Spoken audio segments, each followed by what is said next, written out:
que o Filho do Homem veio salvar o que estava perdido. Você pode repetir isso comigo? Diga, porque o Filho do Homem veio salvar o que estava perdido.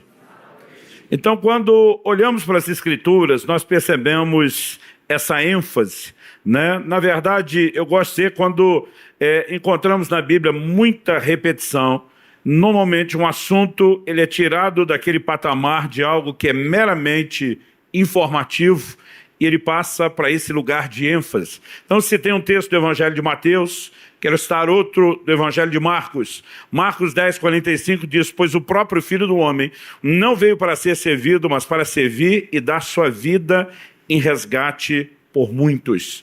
Né? Aqui Jesus afirma, ele veio para dar sua vida em resgate por muitos. No Evangelho de Lucas, no capítulo 9, no verso 56, Cristo diz, o Filho do Homem não veio para destruir as almas dos homens, mas para salvá-las. E no Evangelho de João, no capítulo 3, no verso 17, nós lemos, porque Deus enviou seu Filho ao mundo, não para que condenasse o mundo, mas para que o mundo fosse salvo por ele. Todos os 4 evangelhos, né, comunicam o propósito da vinda de Cristo, relacionando isso com a salvação. E esse é o primeiro tópico que eu quero abordar, né, é a primeira parte da resposta de por que Jesus veio. Ele veio nos salvar. Eu gostaria de chamar a sua atenção, né, para algo que não é necessariamente novidade, mas às vezes a gente acaba deixando passar despercebido. Praticamente todos os textos que apresentam a chegada de Cristo, eles têm algo em comum, que é o comunicado da obra de salvação. Por exemplo, em Lucas, no capítulo 1, de 26 a 31, nós temos o momento da anunciação do anjo Gabriel a Maria. E o texto sagrado diz, no 6º mês, o anjo Gabriel foi enviado por Deus a uma cidade da Galileia, chamada Nazaré, a uma virgem que estava comprometida a casar com um homem da casa de Davi, cujo nome era José. A virgem se chamava Maria, e aproximando-se dela, o anjo disse, salve, agraciada, o Senhor está com você. Ela, porém, ao ouvir essa palavra, perturbou-se muito, e pôs-se a pensar no que poderia significar essa saudação. Mas o anjo lhe disse, não tenha medo, Maria, porque você foi abençoada por Deus. Você ficará grávida e dará à luz um filho, a quem chamará pelo nome de Jesus. A escolha do nome do filho não foi feita pelos pais. O próprio, né, Deus, comunicando a boa notícia por meio do anjo Gabriel, ele determina o nome. Interessante é o significado do nome de Jesus. Daqui a pouco nós vamos ler isso no Evangelho de Mateus, mas o significado do nome de Jesus, que é a forma, né, grega, o que nós temos aqui traduzido para o português é a forma grega de Yeshua, que no hebraico é a raiz do nome Josué, que significa Jeová é salvação. Né? Ou seja, o nome escolhido é o anúncio da salvação que procede de Deus. Na sequência dessa boa notícia, em Lucas 1, nos versos 46 e 47, Maria celebra, isso é chamado por muitos o cântico de Maria. Então Maria diz, minha alma engrandece ao Senhor, e o meu espírito se alegrou em Deus, meu Salvador. O primeiro reconhecimento de Maria diante da notícia, Deus está oferecendo salvação. Isso nos leva ao reconhecimento de que todos precisam de salvação. Até porque a própria Maria, né, a chamada de a mais bendita entre as mulheres, ela reconhece a necessidade de salvação. Né? Outro dia eu estava falando para uma pessoa que ela falou, olha, não é que todo mundo precisa de salvação. Eu falei, eu sei que você tem um respeito muito grande por Maria, assim, ela é a mais bendita entre as mulheres. Eu falei, ela disse que Deus era o seu Salvador. Ela reconheceu que precisava. E tu se acha melhor do que ela. A pessoa disse, preciso rever esse assunto. Mas todo o reconhecimento é de uma revelação de Deus comunicando salvação. Em Lucas 1, de 67 a 69, a Bíblia diz que Zacarias, o pai de João, aqui uma referência a João Batista, cheio do Espírito Santo, profetizou dizendo, bendito seja o Senhor, Deus de Israel, porque visitou e redimiu seu povo e nos suscitou plena e poderosa salvação na casa de Davi, seu servo. Eu particularmente gosto desses adjetivos, plena, né, o que indica completa, né, e poderosa salvação. Jesus não apenas veio nos oferecer salvação, mas uma salvação poderosa e uma salvação completa. Quantos são gratos a Deus por isso? Em Lucas, no capítulo 2, dos versos 8 a 11, a Bíblia também diz: havia naquela mesma região pastores que viviam nos campos e guardavam seus rebanhos durante as vigílias da noite. E o anjo do Senhor desceu onde eles estavam, e a glória do Senhor brilhou ao redor deles, e ficaram tomados de grande temor. O anjo, porém, lhes disse: não tenham medo. Estou aqui para lhes trazer boa nova de grande alegria, que será para todo o povo. É que hoje, na cidade de Davi, lhes nasceu o Salvador, que é Cristo o Senhor. Né? A ênfase é: ele é o Cristo, o Messias ungido? Sim. Ele é Senhor? Sim. Mas o anúncio é: nasceu o Salvador. Todo o anúncio de Cristo está relacionado com salvação. No Evangelho de Lucas, nós temos essa revelação dada a Maria. No Evangelho de Mateus, nós temos o registro da revelação comunicada a José. Mateus capítulo 1, a partir do verso 20 até o 25, diz: o nascimento de Jesus Cristo foi assim. Maria, sua mãe, estava comprometida para casar com José. Mas antes de se unirem, ela se achou grávida pelo Espírito Santo. José, com quem Maria estava para casar, sendo homem justo e não querendo envergonhá-la em público, resolveu deixá-la sem que ninguém soubesse. Enquanto ele refletia sobre isso, eis que lhe apareceu em sonho um anjo do Senhor dizendo: José, filho de Davi, não tenha medo de receber Maria como esposa, porque o que nela foi gerado é do Espírito Santo. Ela dará à luz a um filho, e você porá nele o nome de Jesus. Assim como um anjo comunica uma mensagem a Maria, né? Um anjo também comunica uma mensagem a José. Os dois enfatizam o nome. A diferença é que nesse relato nós temos a explicação, o indicativo de propósito. O anjo diz: porque ele salvará o seu povo dos pecados deles. Então a razão pela qual o nome escolhido é Jeová é salvação é porque esse menino estava sendo enviado por Deus para oferecer salvação. O texto continua e diz: ora, tudo isso aconteceu para se cumprir o que foi dito pelo Senhor por meio do profeta. E aqui vem a citação do livro do profeta Isaías, que 700 anos antes de Cristo anunciou: eis que a virgem conceberá e dará à luz a um filho, e ele será chamado pelo nome de Emanuel. Emanuel significa Deus conosco. Quando José despertou do sono, fez como o anjo do Senhor lhe havia ordenado e recebeu Maria por esposa. Porém não teve relações com ela enquanto ela não deu à luz a um filho, a quem pôs o nome de Jesus. Temos ainda um outro texto. Eu não sei se é possível desligar só esse ar daqui de cima. Ok, obrigado. Quando Mateus capítulo 2, verso 11, nos fala a respeito dos reis magos que vão visitar Jesus. E há uma discussão se isso aconteceu imediatamente após o seu nascimento ou depois. Até porque o texto diz que o encontram numa casa. O texto bíblico também diz que quando Herodes calcula com precisão o tempo em que os reis magos viram a estrela, ele manda matar a criança de 2 anos para baixo. Ainda que ele tenha arredondado para cima, né? Se estivéssemos falando de algo que aconteceu no dia ou na semana do nascimento, não seria necessário elevar tanto o número. Mas a Bíblia nos mostra que esses homens, guiados de uma forma sobrenatural por Deus, para ter um entendimento que ninguém tinha, para ter a informação e a localização que ninguém tinha, eles chegam aonde Jesus está, com o claro intento de adorá-lo. Mateus 2,11 diz que eles vêm trazendo 3 presentes: ouro, incenso e mirra. O ouro, na tipologia bíblica, fala de divindade e muitas vezes de realeza. E naquele momento havia um reconhecimento profético de que aquele garoto viria cumprir as profecias dadas à casa de Davi, né, de um reinado permanente. Mas havia o reconhecimento de que não era apenas uma criança, era o verbo se fazendo carne, era Deus habitando entre nós. O segundo presente, o incenso, ele na tipologia sempre está associado ao ambiente de adoração. nos cultos oferecidos a Deus, embora o Apocalipse enfatize, né, a figura da oração também no incenso, ele sempre estava presente na adoração. E aquele segundo presente está dizendo: Deus encarnado é digno desde já de receber todo o culto e toda a adoração.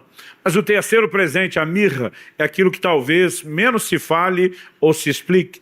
A mirra normalmente era um perfume, mas também era usado como parte de um composto no sepultamento, na hora de embalsamar os corpos.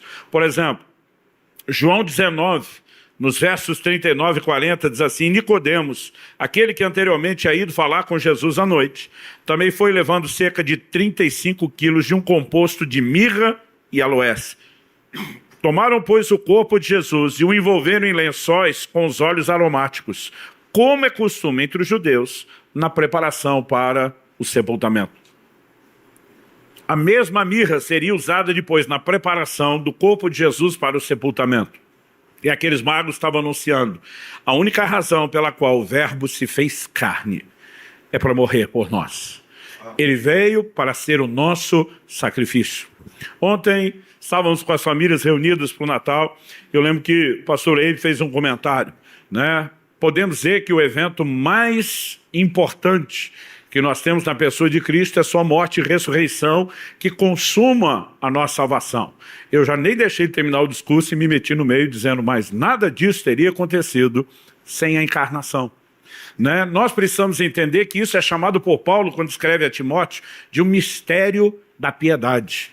A expressão mistério significa que há verdades por trás da encarnação que a maioria das pessoas não percebem. Né? Uma delas, por exemplo, o Salmo 49, nos versículos 7 e 8, nos aponta uma figura importantíssima, que é o quadro de redenção. O texto diz assim: ao irmão verdadeiramente ninguém o pode remir, nem pagar por ele a Deus o seu resgate, pois a redenção da alma deles é caríssima e cessará a tentativa para sempre. Quando a Bíblia diz que ninguém poderia remir o irmão, pagar a Deus o seu resgate, e fala de redenção, remissão, resgate e redenção são sinônimos. Interessante que redenção era parte da lei de Moisés. Era parte de uma prática que dominava, inclusive, os negócios, a vida financeira do povo. Quando alguém, por exemplo, ficava endividado e não tinha condições de quitar sua dívida, seus bens, seu patrimônio, sua propriedade seria entregue, e não sendo suficiente, ele poderia ir à condição de escravo. Uma das maneiras de escapar da escravidão, cada uma delas são, né, tipos, simbologias bíblicas, mas uma delas era a redenção. Em Levítico 25, 25, fala a respeito de um irmão se levantando para remir o outro. Por quê? O livro de Ruth, por exemplo, que é uma história de redenção, nos fala de como Boaz, para ser o resgatador dos bens da família de Noemi, precisou esperar que um parente mais próximo desistisse do seu direito. Porque o direito de redenção tinha a ver com a proximidade de parentesco.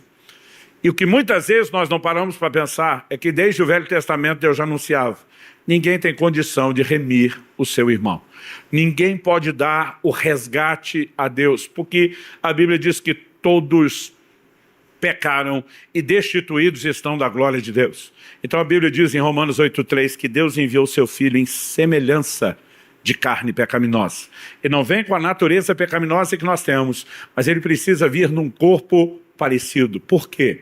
Para realizar a redenção, tinha que ter algum nível de parentesco e de consanguinidade. Ele se torna um de nós e diz: eu usarei o direito de redenção para pagar uma conta. Assim como redenção no Antigo Testamento era parte de uma transação financeira, onde se quitava uma dívida, a Bíblia compara o que Jesus fez por mim e por você exatamente com o mesmo linguajar. Colossenses 2, verso 14, diz assim: cancelando o escrito de dívida que era contra nós e que constava de ordenanças, o qual nos era prejudicial, removeu inteiramente, cravando na cruz.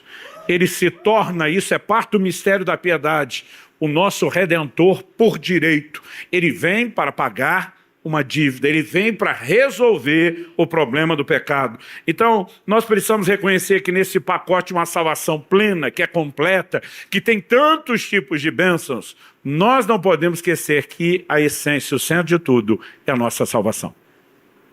E cada um de nós precisa entender que a nossa necessidade de salvação não é só aquilo que fizemos. Outro dia uma pessoa falou, olha, eu sei que tem uns precisando ser salvos, mas eu não fiz muita coisa errada. Eu falei para essa pessoa, mas o problema não é o que você fez, o problema é o que você é. Eu falei, você já nasceu pecador, né? Você já nasceu com defeito de fábrica. Todos nós precisamos de salvação, não apenas pelo que fizemos, mas pelo que somos por natureza, pecadores. Mas quando eu vejo essa ênfase repetida de Cristo, que Ele veio para nos salvar, eu fico empolgado. E cada um de nós precisa entender algumas verdades em relação a essa oferta de salvação. Eu gosto de uma frase que um amigo nosso, meio do pastor Eibe, repete muito, pastor Carlito Paz, e diz que na vida cristã quase tudo se constitui em receber, celebrar e compartilhar. Né? Aquilo que Deus nos disponibiliza e oferece tem que ser recebido. Depois de ser recebido, tem que ser celebrado. E depois de ser recebido e celebrado, precisa ser compartilhado. E eu quero que a gente pense na salvação nessas três perspectivas. Em primeiro lugar, precisamos recebê-la. Eu quero fazer aquele tipo de pergunta direta e objetiva. Se hoje você recebesse a notificação de que tem menos de um dia de vida, você tem certeza de que está pronto para partir e encontrar a Deus? Outro dia um falou, pastor, eu não tenho certeza. Eu falei, então esse assunto é da mais alta importância. Porque todos nós devemos carregar uma certeza de salvação, de que recebemos aquilo que nos foi disponibilizado, de que nos apropriamos disso por meio de arrependimento e fé. E se você não consegue ter certeza de salvação, isso é um indicativo que daqui a pouco, quando orarmos, você precisa de uma postura e de um posicionamento a respeito da sua eternidade. Mas além da importância de receber, falamos de celebrar. Como celebrar e honrar a vinda de Cristo? Mais do que uma festa anual no final de dezembro, onde comemos e nos presenteamos, mas também louvamos a Deus e oramos em gratidão. Mais do que uma festa mensal, que é mais ou menos a média que temos de celebração da ceia do Senhor nas nossas igrejas. Mais do que uma reunião ou duas semanais, são os cultos de celebração que frequentamos e as reuniões das células. Como honrar e celebrar o que Cristo fez? Na verdade, eu e você precisamos honrar e celebrar isso de forma contínua, não só diária, mas contínua. Podemos ter momentos específicos de celebrações muito específicas, sim, e a Bíblia aponta nessa direção também. Mas nós precisamos ter um entendimento de que honrar a vinda de Cristo envolve comportamento e um estilo de vida. E eu quero que você rapidamente abra comigo em Filipenses, no capítulo 1, e que a gente possa ler juntos os versículos 27 e 28. Filipenses 1, 27 e 28. O texto sagrado diz, acima de tudo, e esse acima de tudo dá um peso, uma importância, acima de tudo, vivam de modo digno do Evangelho de Cristo, para que, ou indo até aí para vê-los, ou estando ausente, eu ouça a respeito de vocês, que estão firmes em um só Espírito, como uma só alma, lutando juntos pela fé do Evangelho, e que em nada se sentem intimidados pelos adversários. Pois o que para eles é prova evidente de perdição, para vocês é sinal de salvação, e isso da parte de Deus. Então vamos lá, acima de tudo, vivam de modo digno do Evangelho de Cristo.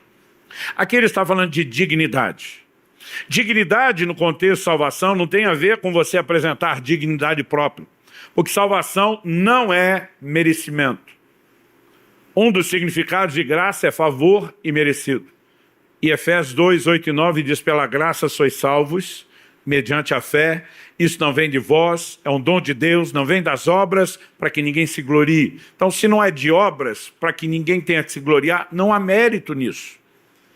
Então, a Bíblia não está falando de uma dignidade própria que te faça merecer o Evangelho. Em Romanos 5, para explicar o amor de Deus, a Bíblia diz, ele nos amou quando nós ainda éramos seus inimigos, ou seja, não merecíamos nada. Não fizemos nada para ser merecedores ou carregar nenhum tipo de dignidade própria, dizer, eu sim merecia o Evangelho. No entanto, o Evangelho que nos dignificou, quando não tínhamos dignidade, ele requer de mim e de você um comportamento que dignifique o Evangelho. Ele não está falando de você apresentar a dignidade própria, mas de você dignificar o Evangelho, que dignificou você quando você não tinha dignidade nenhuma. Resposta de comportamento. Como ele diz, estar firmes num só espírito. Ele diz, lutar como uma só alma juntos pela fé do Evangelho. E aqui tudo fala de comportamento. Ele termina o verso 28 falando que para alguns é prova de perdição, para vocês é sinal de salvação. Então aquilo que Deus começou, obviamente, precisa ser continuado. Quando falamos de salvação, não falamos de uma experiência única e instantânea. Na mesma carta de Filipenses, aqui no capítulo 1, no verso 6, Paulo já tinha pontuado, aquele que começou em vós a boa obra há de completá-la. Então ele está falando de algo que está em desenvolvimento. Depois dessa ideia abordada aqui, ele entra no capítulo 2 e ele afirma com clareza no versículo 12, assim, meus amados, como vocês sempre obedeceram, não só na minha presença, porém muito mais agora na minha ausência, o mesmo discurso de Filipenses 1, 27, ele diz assim, desenvolvam a sua salvação com temor e tremor. Este desenvolvam deem continuidade àquilo que Deus começou, não só para que o que ele começou possa ser concluído, mas para que dessa forma vocês honrem o Evangelho que lhes deu dignidade quando vocês não tinham. Quem está entendendo? Se vamos entender que Cristo veio para nos salvar, e a salvação tem pelo menos esses três aspectos, ser recebida, celebrada e compartilhada, passando a primeira parte de onde reconhecemos ou partimos do pressuposto que já recebemos, nós precisamos entender agora o que é celebrar. Celebrar é mais do que um culto, é mais do que uma festa ocasional, diz respeito a um estilo de vida e a continuar aquilo que Deus começou nas nossas vidas. Em 1 Coríntios, no capítulo 5, nos versos 7 e 8, Paulo faz um paralelo da festa da Páscoa, que no Velho Testamento era uma festa anual, era celebrada uma vez ao ano. E aí o apóstolo Paulo escreve, e ele usa toda a tipologia com aplicações espirituais, não dizendo que essa festa tem que ser praticada de forma literal, como era antigamente. Ele diz assim, versos 7 e 8 de 1 Coríntios 5, joguem fora o velho fermento. Deixa eu fazer uma pausa. No Antigo Testamento, quando se celebrava a Páscoa, ela era uma ceia noturna. Imediatamente depois dessa celebração, eles tinham 7 dias de festas. Era uma continuação. Essa festa estava emendada na primeira, chamado de Festa dos Pães Asmos. Asmos significa sem fermento. Então as pessoas não só não podiam comer pão com fermento, mas não podia ser achado fermento na casa de ninguém nesses 7 dias. A coisa era tão séria que Deus dizia, se alguém for encontrado com fermento, será eliminado do meio do povo. E aí ele escreve e diz assim, joguem fora o velho fermento, para que vocês sejam nova massa, como de fato já são sem fermento. Pois também Cristo, nosso Cordeiro Pascal, foi sacrificado. Por isso celebremos a festa da Páscoa. Não com o velho fermento, nem com o fermento do mal e da maldade, mas com o pão sem fermento, ou com os asmos da sinceridade e da verdade. Aqui ele pega a tipologia do fermento como a figura do pecado. E ele diz lá atrás, quando o Cordeiro da Páscoa era sacrificado, se tirava o fermento para celebrar o sacrifício dele. Hoje, olhando para Cristo, nosso Cordeiro Pascal, nós tiramos o fermento da malícia, nós tiramos o fermento da maldade, porque essa é a forma como nós honramos o sacrifício, uma resposta de santificação, aquele que começou uma obra que ainda não está concluída. Quem está entendendo? Então, da mesma forma, nós podemos falar que a vinda de Cristo, a sua morte, a sua ressurreição, elas precisam ser celebradas com uma resposta de santidade, com um culto de santidade. Se você puder, abra comigo em 1 Coríntios, no capítulo 11, e vamos observar juntos uma declaração que o apóstolo Paulo faz no verso 27.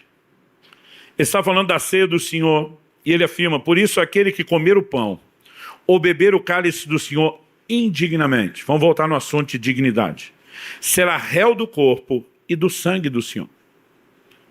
O que é comer indignamente? Verso 28, que cada um examine a si mesmo, e assim coma do pão e beba do cálice, pois quem come e bebe sem discernir o corpo, come e bebe juízo para si. A ceia pode ser um momento de bênção ou de juízo. Em 1 Coríntios 10, 16, Paulo fala do cálice da bênção que abençoamos. Ele não fala só o cálice abençoado. Ele diz o cálice da bênção. Eu creio que quando eu e você ceamos, porque embora os elementos não se transformem no plano espiritual, nós temos comunhão com o corpo e com o sangue do Senhor. Nós somos abençoados. Quantos creem nisso? Mas a mesma ceia que foi preparada por Deus para ser um ato de bênção, ela pode ter um efeito reverso. A Bíblia está falando de gente que é julgada. No verso 30 ele diz: é por isso que há entre vocês muitos fracos e doentes, não poucos que dormem. Porque se julgássemos a nós mesmos, não seríamos julgados. Ele está falando de gente que nascer foi julgado em vez de abençoado. Por quê? Porque a Bíblia diz que precisamos participar de forma digna. O que significa isso? Gente, a ceia é um ato de recordação de um evento passado, com a anunciação de um evento futuro. Tanto um como o outro fala da obra de salvação. A Bíblia diz, todas as vezes que fizemos isso, estamos anunciando a morte do Senhor, algo que já aconteceu, até que Ele venha. Na sua vinda nós teremos a consumação da obra da redenção. Agora, como é que você celebra o sacrifício de Cristo, que veio para resolver o problema do pecado, de forma indigna? Leia-se, em pecado. Então é por isso que Paulo nos chama a um autoexame. Examine-se o homem a si mesmo. Mas o que eu acho interessante é que ao longo do tempo, os crentes parecem que desvirtuaram a orientação. Por quê? Qual é o propósito do autoexame? Examine-se o homem e assim coma. Ele nunca diz para examinar e não comer. Mas minha vida inteira de crente, mesmo antes dos meus mais de 30 anos de ministério, eu vejo gente que no dia da ceia, ele se examina e diz, não vou tomar ceia, porque eu não estou bem. Aonde está na Bíblia que é para você não tomar ceia? A Bíblia diz, examine e coma. Examine e beba. A Bíblia está mandando examinar antes para comer depois. Mas pastor, não posso comer de modo indigno. Exatamente. Então quando você examine e acha indignidade, você resolve o assunto. Você se arrepende, você se conserta com Deus, você busca a restauração e celebra a ceia. Nada manda não celebrar a ceia. Aí o crente diz, não estou bem. Mas em vez de consertar, ele diz, e eu vou continuar não bem. Então eu não celebro a ceia. Quer dizer, ele está respeitando a ceia, mas não o Cristo que é celebrado na ceia. Porque ele está dizendo, não vou tratar de forma indigna a ceia, mas o Senhor que morreu por mim em pecado, estou me lixando para o Senhor.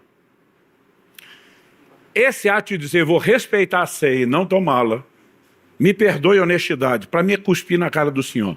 E dizer o que o Senhor fez, o tanto que isso te custou, não me importa. Eu não estou nem aí para isso. A Bíblia está dizendo, examine e coma. Não é para deixar de celebrar. E quando houve indignidade, a gente conserta. Porque pecado, interessante que a palavra traduzida pecado, seja no Antigo Testamento, cujo original foi escrito em hebraico, seja no Novo, cujos originais foram escritos na língua grega, os dois têm a ideia de errar o alvo.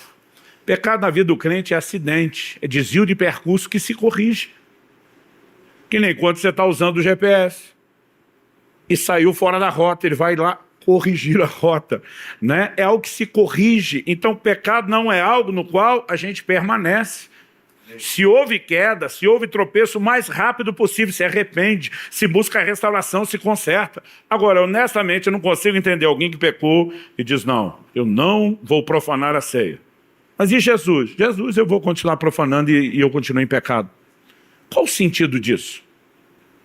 Então, quando ele institui uma ceia memorial, que o tempo todo requer um autoexame antes de participar, ele está dizendo, eu quero ajudar vocês a viver na consciência do que eu fiz e da resposta que vocês me devem.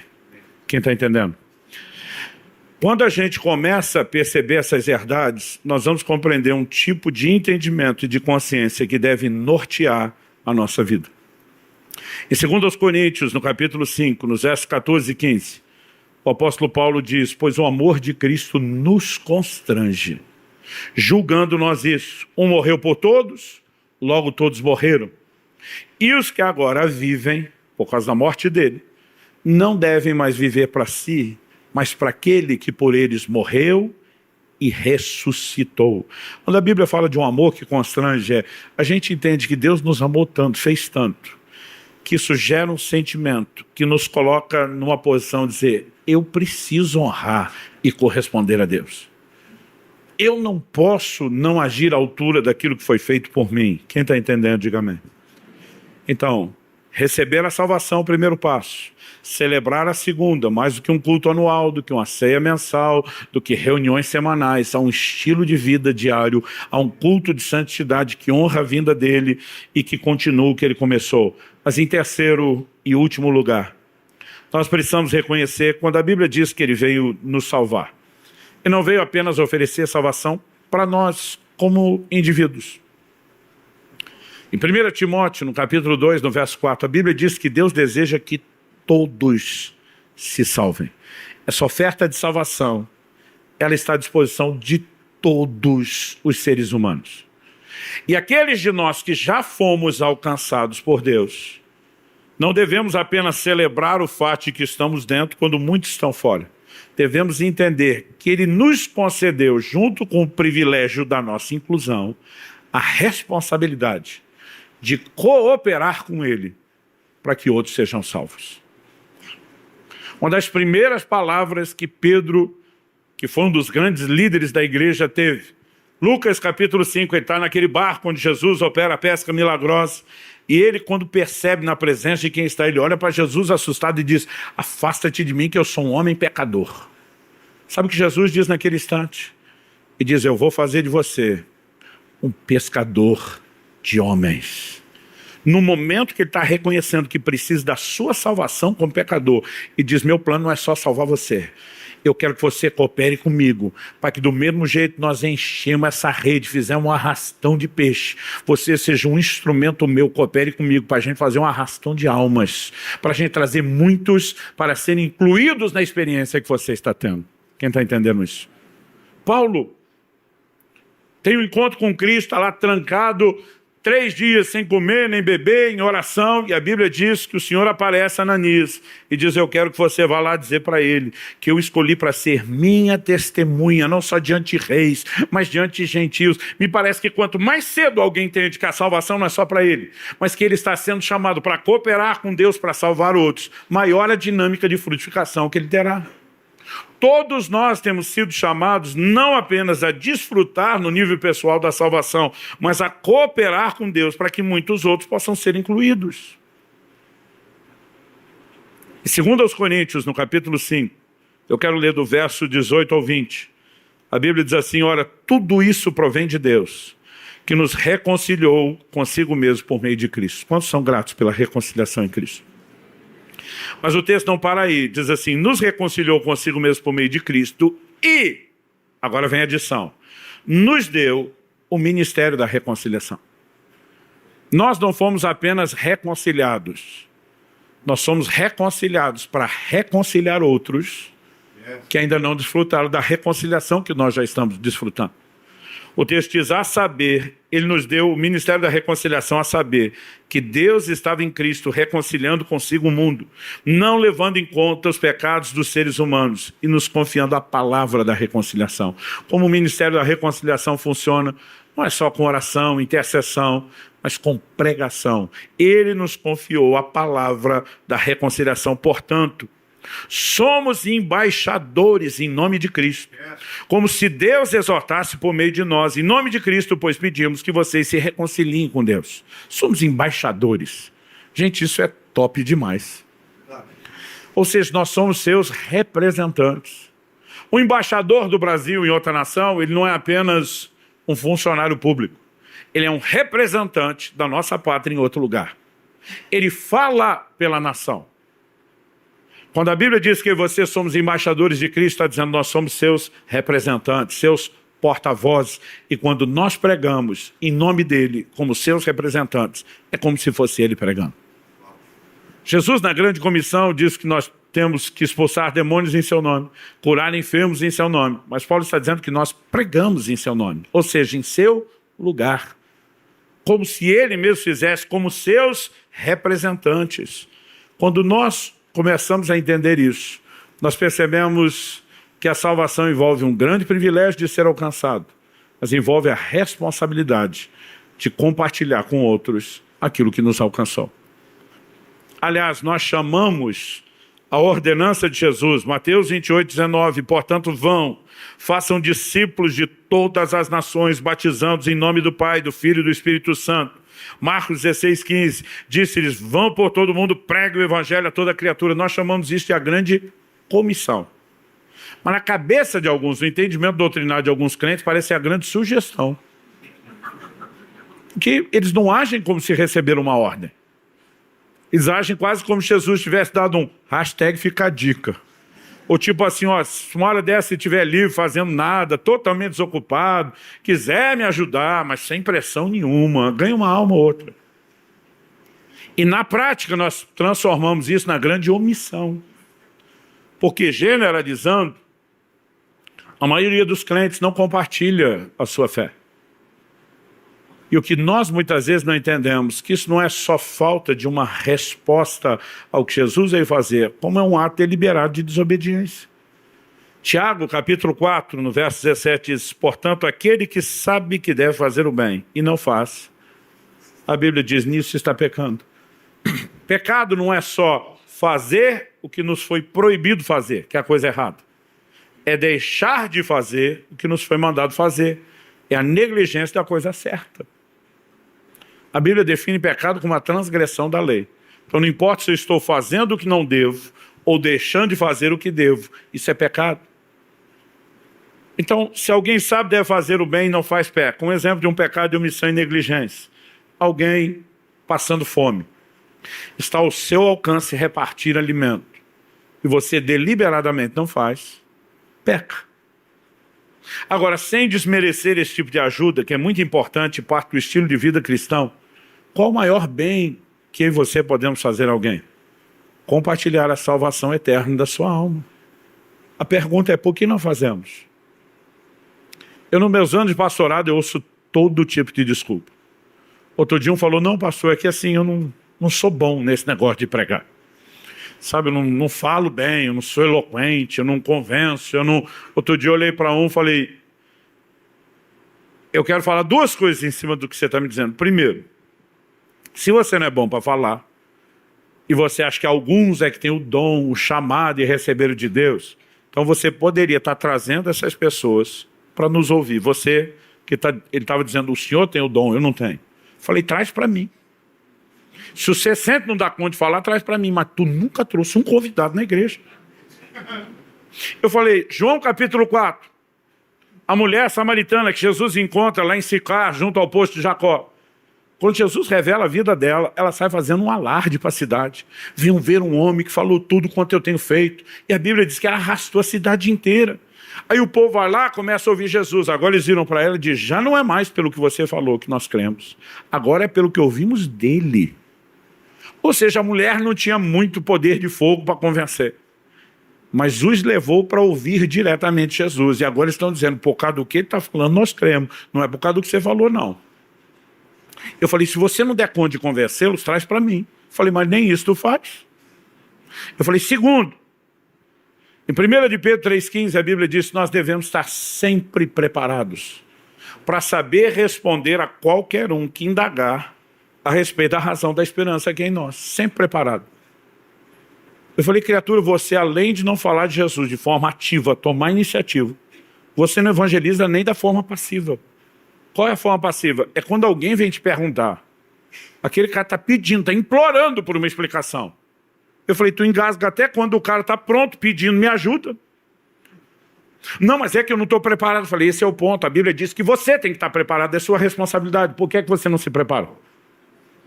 Você acha que você vai acordar preparado por osmose, por algum tipo de download espiritual enquanto você dormia? Não. Você vai ter que ler a Bíblia, você vai ter que vir para a escola bíblica na igreja, você tem que fazer algo. Mas muitas vezes o fato de que a gente tem tempo para maratonar seriado, mas não tem tempo para se preparar na Bíblia, mostra que nós não entendemos o peso, a importância, a dignidade e a honra da missão que nos foi dada. Nós precisamos estar preparados. Aliás, Colossenses capítulo 4, verso 5 diz que nós precisamos aproveitar bem as oportunidades para com os de fora, com sabedoria.